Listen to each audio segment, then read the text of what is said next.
કુશ તમારી પાસે આવવા માંગીશ. બંધન બેંક જુઓ છેલ્લા 5-6 દિવસના એક ઘટાડાને આજે થોડોક રિવર્સ કરવાનો પ્રયત્ન કર્યો છે. છેલ્લા ઘણા સમયથી આ કાઉન્ટર 190 પાસે જે સપોર્ટ મેળવી રહ્યું છે એને થોડુંક યથાવત રાખ્યું છે. આજે 50 દિવસની મૂવિંગ એવરેજ, 20 દિવસની મૂવિંગ એવરેજને પણ પાર લાગે છે. અહીંયા કોઈ મોટો મૂવ આવી શકે 2-3 દિવસમાં?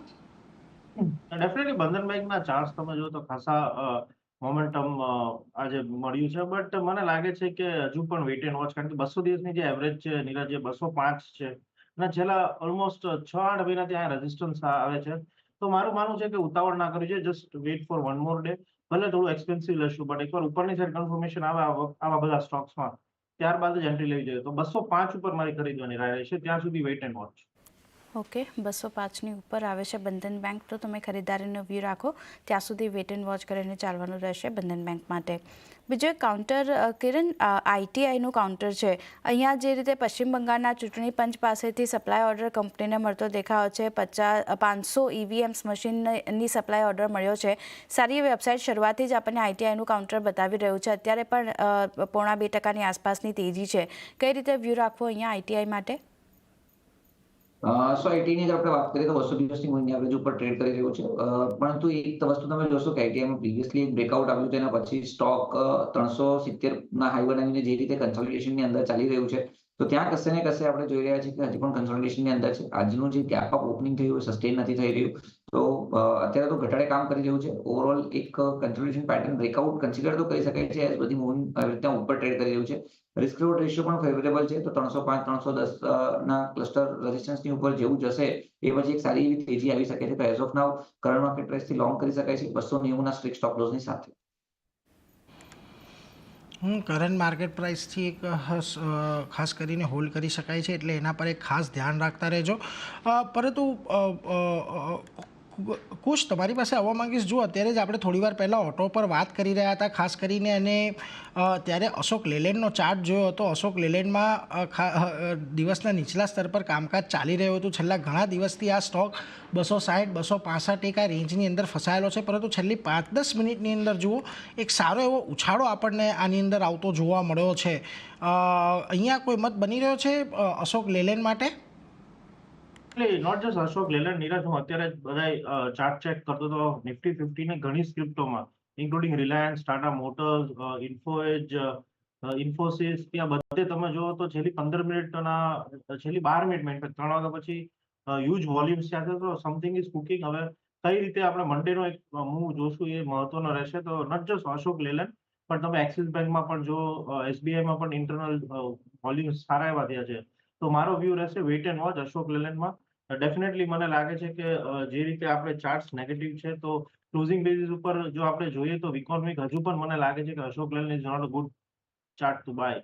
તો અવોઇડ, મને લાગે છે કે જ્યાં સુધી આ સ્ટોક 265 ઉપર નથી જતો ત્યાં સુધી હું અવોઇડ જ કરીશ. ઓકે, 265ની ઉપર નથી જતો ત્યાં સુધી અશોક લેલેન્ડ અવોઇડ કરીને ચાલવાની સલાહ બનતી દેખાઈ રહી છે, તો અહીંયા પણ નજર રાખવાની રહેશે.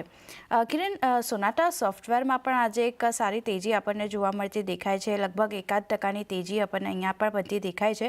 યુએસની પ્રીમિયમ હેલ્થકેર કંપની પાસેથી જે રીતે મલ્ટી યર ઓર્ડર કંપનીને મળ્યા છે અને સ્ટ્રેટેજિક આઈટી આઉટસોર્સિંગના ઓર્ડર કંપનીને મળતા દેખાયા છે, ત્યારબાદ એક સમાચાર બાદ સારી અપસાઇડ આપણને સોનાટા સોફ્ટવેરમાં બનતી દેખાઈ રહી છે. અહીંયા કઈ રીતે તમે ચાર્ટ જોઈ રહ્યા છો અને શું વ્યૂ રાખવો? સોનાટા સોફ્ટવેરની અગર વાત કરીએ તો 200 દિવસની મૂવિંગ એવરેજ તો નીચે ટ્રેડ કરી રહ્યું છે. લાંબા સમય પછી 200 દિવસની મૂવિંગ એવરેજ બ્રેક કરી છે, તો ઓવરઓલ એ તો એક નેગેટિવ છે, પરંતુ એની સાથે સાથે તમે જોશો તો ગઈકાલના વોલ્યુમ્સ ઘણા સારા થયા હતા. એ સાથે સાથે તમે જોશો તો મિડ ઓગસ્ટમાં એક બુલિશ રિવર્સલ પેટર્ન આપણને ડેલી ચાર્ટ ઉપર સોનાટા સોફ્ટવેરની અંદર દેખાઈ રહી છે. તો કશે ને કશે એવું કહી શકાય કે ઇન્ટરમીડિયેટ બોટમ બની ચૂક્યા છે ચાર્ટ ઉપર. એના પછી એક કેન્ડલ પછી 100 રૂપિયાનું મુવમેન્ટ પણ આપણને જોવા મળ્યું છે. તો કરંટ માર્કેટ પ્રાઇસથી લોંગ કરવું હોય તો કરી શકાય છે. એક સ્ટ્રિક્ટ સ્ટોપ લોસ 650 ની નીચેનો રાખો અને લોંગ કરી શકાય છે. ઉપરમાં 690, જ્યાં 200 દિવસની મૂવિંગ એવરેજ છે, એક નાનું એવું રેઝિસ્ટન્સ છે. જેવું 690 ઉપર સ્ટોક પ્રાઇસ જાય છે તો 740-760 સુધીની રેન્જ અમને એવું લાગે છે કે સોનાટા સોફ્ટવેરમાં આવી શકે છે. તો definitely Sonata software current market પ્રાઇસથી લોંગ કરી શકે છે 640ના સ્ટોપ લોસની સાથે. 660ના સ્ટોપ લોસની સાથે 740 750ના એક ટાર્ગેટ તમને અહીંયા આવતા જોવા મળી શકે છે. એટલે સોનાટા સોફ્ટવેર અહીંયા ખાસ નજર રાખજો. એક ખરીદદારીની સલાહ અત્યારે બનતી દેખાઈ રહી છે. પરંતુ એ સાથે જ હવે 3:15 વાગી ગયા છે અને કુશ જેમ તમે કહી રહ્યા હતા કે થોડુંક અનસર્ટેનિટી થઈ રહી છે અત્યારે નિફ્ટીની અંદર, પરંતુ BTST કે STBT માટે અત્યારે કશે નજર પડી રહી છે? ડેફિનેટલી મને લાગે છે સ્પ્રેડ ટ્રેડ લેવો જોઈએ. થોડું મુશ્કેલ છે કોઈ પણ એક બાજુ ટ્રેડ લેવાનો. તો સ્પ્રેડ ટ્રેડ લો ફ્યુચરમાં. સેલ કરો એક્સિસ બેંક. મને દેખાય છે Axis bank is not able to cross 1190. તો 1192 ના સ્ટોપ લોસથી ફ્યુચરમાં એક્સિસ બેંકને સેલ કરીને ચાલો. મને લાગે છે જો વીક થશે તો બેન્કિંગ સ્ટોક સૌથી પહેલા વીક થશે. તો 1199 ના સ્ટોપ લોસથી એક્સિસ બેંક સેલ. નીચેની સાઈડ મને લાગે છે મંડેના આપણે 1165 ના લેવલ એક્સિસ બેંકમાં જોઈ શકીએ છીએ. સામે હેજ કરવા માટે પ્યોરલી નિફ્ટીના 25,300 ના કોલ બાય કરો, બે lot, just to hedge your short position. મને લાગે છે આ સ્ટ્રેટેજી લઈને જ જવું જોઈએ, કારણ કે ઓવરઓલ ચાર્ટ્સ વીક દેખાઈ રહ્યા છે એક્સિસ બેંકના, બટ સામે હેજ કરવા માટે આપણે 25,300 ના બે કોલ નિફ્ટીના બાય કરીને જઈશું. એટલે જુઓ અત્યારે થોડીક હેજિંગવાળી એક સ્ટ્રેટેજી, એક્સિસ બેંકને સેલ કરવાની સલાહ 1165ના ટાર્ગેટ માટે. એટલે એના પર એક ખાસ ધ્યાન રાખજો. સામે તમારે નિફ્ટીના 25,300ના બે કોલના બે લોટ તમારે અહીંયાથી ખરીદવાના છે. એટલે આ પ્રકારની રણનીતિ તમે અહીંયાથી ખાસ કરીને બનાવીને જઈ શકો છો. એટલે એના પર એક ખાસ ધ્યાન રાખજો. પરંતુ કિરણજી, આ બજારના જે અત્યારે થોડી ઘણી અનિશ્ચિતતા થઈ રહી છે, આમ તો આજના દિવસે એક નવા હાઈ બની ગયા છે. તમે પણ આવતા અઠવાડિયા માટે કે સોમવાર માટે BTST લઈ જવાનું પસંદ કરશો કે તમને પણ STBT માટે કોઈ કાઉન્ટર અત્યારે પસંદ આવી રહ્યા છે? તો જે રીતે આપણે ઓપનિંગ કોમેન્ટ્રી પર વાત કરી તેમ કે ડેફિનેટલી ઇન્ડેક્સ જે રીતે છેલ્લા 10-12 દિવસથી કન્ટિન્યુઅસ ઉપર જઈ રહ્યું છે. ઇનફેક્ટ એક્સપાયરી ટુ એક્સપાયરી પણ જોઈએ તો 6-7 એક્સપાયરીથી કન્ટિન્યુઅસલી આપણે જોઈ રહ્યા છીએ કે ગ્રીન નોટ પર જ બંધ થઈ રહ્યા છીએ. તો ત્યાં ચાન્સીસ છે કે કોશિયસ અપ્રોચ રાખવો જોઈએ. પરંતુ તમે બ્રોડર માર્કેટની અંદર જોશો તો ઘણી બધી સ્ક્રિપ્ટ એવી છે કે જે ફ્રેશ બ્રેકઆઉટની આજુબાજુ ટ્રેડ કરી રહી છે. તો અમે BTST કોલ સાથે જઈશું. બે અલગ અલગ સેક્ટરમાંથી અમને સારું લાગી રહ્યું છે. એક હોસ્પિટલ સેક્ટર છે. હોસ્પિટલ સેક્ટરમાંથી આપણે ટોરન્ટ ફાર્મા વીકના સ્ટાર્ટમાં ડિસ્કસ કર્યો હતો 3300 ની આજુબાજુ. ત્યાં એક સારી એવી અપસ્વિંગ આવી ચૂકી છે. હવે હોસ્પિટલ સેક્ટરમાંથી બીજો એક ફોર્ટિસ હેલ્થકેર અમને સારો લાગી રહ્યો છે. 550 ની આજુબાજુ ટ્રેડ કરી રહ્યો છે. ફ્લેગ પેટર્ન બ્રેકઆઉટ આપણને દેખાઈ રહી છે 40 ની ઉપર. તો 40 કરંટ માર્કેટ પ્રાઇસ પર લોંગ કરીને જવું જોઈએ. 550 ની આજુબાજુ ટ્રેડ કરે છે.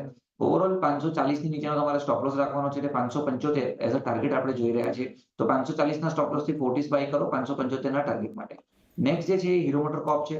હીરો મોટર કોર્પની અંદર આપણે વાત કરીએ તો ડેઇલી ચાર્ટ પર એક ફોલિંગ ટ્રેન્ડ લાઇન બ્રેકઆઉટ છે. સાથે સાથે તમે જોશો તો inverted head and shoulder pattern પણ બ્રેકઆઉટ આપણને જોવા મળી રહ્યું છે. મોમેન્ટમ ઇન્ડિકેટરમાં જોશો તો એ બુલિશ ઝોનની અંદર છે. સાથે બીજી તરફ તમે વોલ્યુમ જોશો તો એવરેજ 20 દિવસના વોલ્યુમ કરતા આજનું વોલ્યુમ વધારે છે. તો એક ફ્રેશ બ્રેકઆઉટ તરીકે હીરો મોટર કોર્પ અમને સારો લાગી રહ્યો છે. 5450 ની આજુબાજુ ટ્રેડ કરે છે. લોંગ કરીને જશું 5520 સુધીના ટાર્ગેટ અમને લાગે છે કે આવી શકે છે અહીંયા.